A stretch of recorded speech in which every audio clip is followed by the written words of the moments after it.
hello' everyone আজি কেইটামান অতিকৈ গুৰুত্বপূৰ্ণ প্ৰশ্নোত্তৰ লৈ আহিছোঁ আপোনালোকৰ মাজত ভিডিঅ'টো স্কিপ নকৰাকৈ চাব আপোনালোকৰ পৰীক্ষাৰ কাৰণে খুবেই সহায় হ'ব আৰু এই ভিডিঅ'ৰ পৰা আপোনালোকে দুটা কুৱেশ্যন পোৱাটো নিশ্চিত চ' আপোনালোকে মনত ৰাখিবলৈ যত্ন কৰিব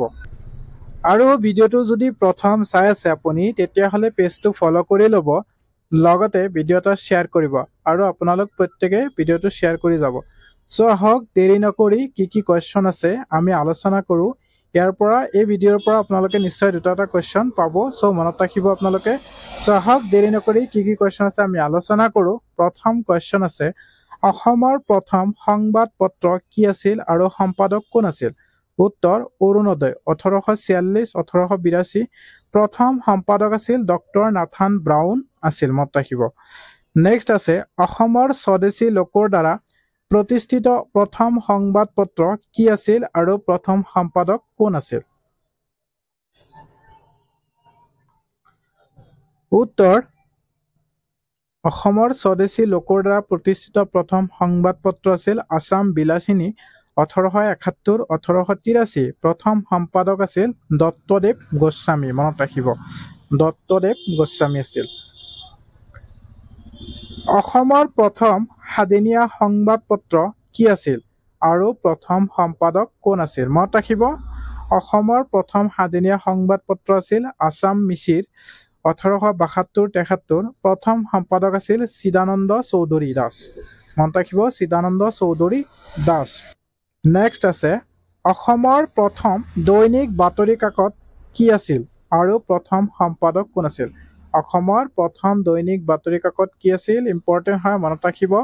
উত্তৰ দৈনিক বাতৰি 1935-36 আৰু প্ৰথম সম্পাদক আছিল নীলমণি ফুকন আহে পৰীক্ষাত আপোনালোকে মনত ৰাখিব নেক্সট আছে অসমৰ প্ৰথম ইংৰাজী দৈনিক সংবাদ পত্ৰ কি আছিল আৰু প্ৰথম সম্পাদক কোন আছিল অসমৰ প্ৰথম ইংৰাজী দৈনিক সংবাদ পত্ৰ কি আছিল উত্তৰ আসাম ট্ৰিবিউন আছিল 1946 পৰা বৰ্তমানলৈকে প্ৰথম সম্পাদক কোন আছিল লক্ষ্মীনাথ ফুকন আছিল মনত ৰাখিব নেক্সট আছে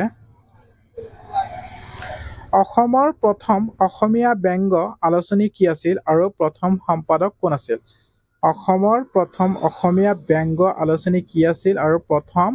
সম্পাদক কোন আছিল উত্তৰ কাৰ্টুন আছিল 1966 প্ৰথম সম্পাদক আছিল পুলক গগৈ মনত ৰাখিব পুলক গগৈ আছিল নেক্সট কুৱেশ্যন আছে প্ৰথম অসমীয়া শিশু আলোচনী কি আছিল আৰু প্ৰথম সম্পাদক কোন আছিল এই কুৱেশ্যনটো পৰীক্ষাত অহাত দেখা যায় চ' আপোনালোকে মনত ৰাখিব প্ৰথম অসমীয়া শিশু আলোচনী কি আছিল উত্তৰ লৰা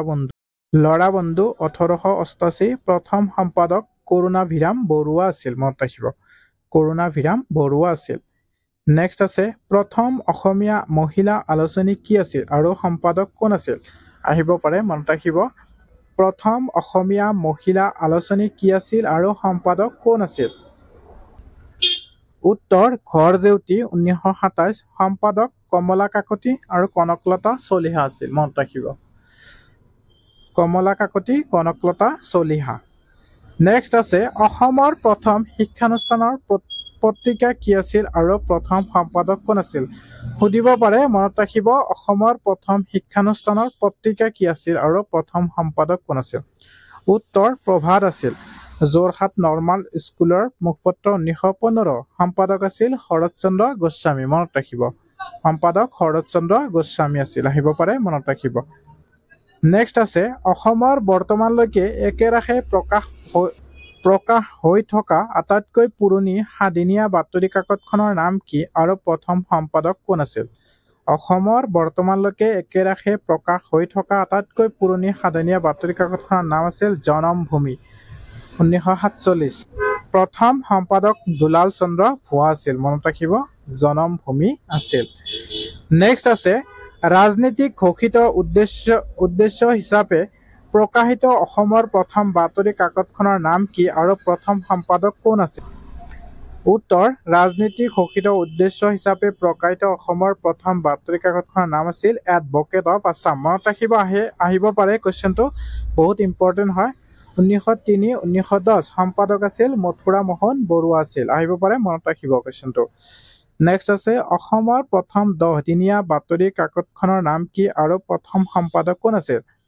অসমৰ প্ৰথম 10 দিনীয়া বাতৰি কাকতখনৰ নাম কি উত্তৰ অপৰূপ মনত ৰাখিব 1980 অপৰূপ সম্পাদক আছিল অৰুণ দত্ত মনত ৰাখিব সম্পাদক কোন আছিল অৰুণ দত্ত আছিল এটা শেয়াৰ কৰিব অনুগ্ৰহ কৰি সকলোৱে নেক্সট আছে অসমৰ দুটা ভাষাত প্ৰকাশিত প্ৰথম সাপ্তাহিক কাকতখনৰ নাম কি আৰু প্ৰথম সম্পাদক কোন আছিল উত্তৰ আসাম নিউজ 1882 1885 মনত ৰাখিব আৰু সম্পাদক আছিল হেমচন্দ্ৰ বৰুৱা মনত ৰাখিব সম্পাদক আছিল হেমচন্দ্ৰ বৰুৱা আসাম নিউজ নেক্সট আছে প্ৰথম অসমীয়া মিনি আলোচনী কি আছিল প্ৰথম অসমীয়া মিনি আলোচনী কি আছিল আহিব পাৰে মনত ৰাখিব প্ৰথম অসমীয়া মিনি আলোচনী কি আছিল উত্তৰ বিন্দু 1970 আৰু সম্পাদক কোন আছিল ভূপেন হাজৰিকা মিনি আলোচনী বুলি ক'লে কি বুজো আমি বিন্দু 1970 আৰু সম্পাদক ভূপেন হাজৰিকা নেক্সট আছে অসমৰ বাহিৰত প্ৰকাশ পোৱা প্ৰথম অসমীয়া আলোচনীখনৰ নাম কি আৰু প্ৰথম সম্পাদক কোন আছিল অসমৰ বাহিৰত প্ৰকাশ পোৱা প্ৰথম অসমীয়া আলোচনীখনৰ নাম হ'ল জোনাকী 1889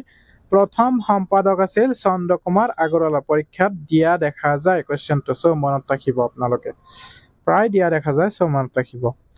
নেক্সট আছে অসমৰ কেৱল মহিলাৰ বাবে প্ৰকাশিত বিশেষ বাতৰি কাকতখনৰ নাম কি আৰু প্ৰথম সম্পাদক কোন আছিল এই কোৱেশ্চনটো বহুত ইম্পৰ্টেন্ট হয় মনত ৰাখিবলৈ যত্ন কৰিব কেতিয়াবা সুধিব পাৰে উত্তৰ উৰুলি 1965 সম্পাদক কোন আছিল হেমচন্দ্ৰ শৰ্মা মনত ৰাখিব উৰুলি নেক্সট আছে অসমৰ প্ৰথম তিনিদিনীয়া বাতৰি কাকতখনৰ নাম কি আৰু প্ৰথম সম্পাদক কোন আছিল অসমৰ প্ৰথম তিনিদিনীয়া বাতৰি কাকতখনৰ নাম কি আৰু প্ৰথম সম্পাদক কোন আছিল আহিব পাৰে মনত ৰাখিব উত্তৰ অসম বাতৰি 1966 সম্পাদক চন্দ্ৰপ্ৰসাদ শইকীয়া আছিল মনত ৰাখিব সম্পাদক চন্দ্ৰপ্ৰসাদ শইকীয়া নেক্সট আছে অসমৰ কৃষি বিষয়ক প্ৰথম আলোচনীখনৰ নাম কি আৰু প্ৰথম সম্পাদক কোন আছিল অসমৰ কৃষি বিষয়ক প্ৰথম আলোচনীখনৰ নাম কি আৰু প্ৰথম সম্পাদক কোন আছিল উত্তৰ আসাম কৃষক 1921 সম্পাদক আছিল নাৰায়ণ চন্দ্ৰ বৰুৱা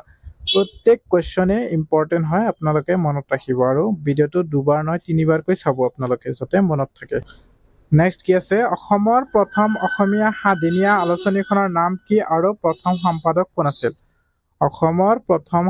অসমীয়া সাতদিনীয়া আলোচনীখনৰ নাম হ'ল নৱযুগ 1963 সম্পাদক আছিল বীৰেন্দ্ৰ কুমাৰ ভট্টাচাৰ্য মনত ৰাখিব বীৰেন্দ্ৰ কুমাৰ ভট্টাচাৰ্য আছিল নেক্সট আছে অসমৰ সম্পূৰ্ণ কেৰিয়াৰ বিষয়ক প্ৰথম অসমীয়া আলোচনীখনৰ নাম কি আৰু প্ৰথম সম্পাদক কোন আছিল অসমৰ সম্পূৰ্ণ কেৰিয়াৰ বিষয়ক প্ৰথম অসমীয়া আলোচনীখনৰ নাম কি উত্তৰ মাহেকীয়া কেৰিয়াৰ গাইড 2004 আৰু সম্পাদক কোন আছিল প্ৰীতিমা কৌশিক বৰুৱা আছিল মনত ৰাখিব প্ৰীতিমা কৌশিক বৰুৱা আছিল এটা শেয়াৰ কৰিব অনুগ্ৰহ কৰি শেয়াৰ কৰিব ভিডিওটো আপোনালোক সকলোৱে নেক্সট আছে অসমৰ বৰ্ষীয়ানসকলৰ বাবে প্ৰথম অসমীয়া আলোচনীখনৰ নাম কি আৰু প্ৰথম সম্পাদক কোন আছিল অসমৰ বৰ্ষীয়ানসকলৰ বাবে প্ৰথম অসমীয়া আলোচনীখনৰ নাম হ'ল উদ্দীপন 2008 প্ৰথম সম্পাদক আছিল প্ৰফুল্ল চন্দ্ৰ বৰুৱা আছিল মনত ৰাখিব প্ৰফুল্ল চন্দ্ৰ বৰুৱা আছিল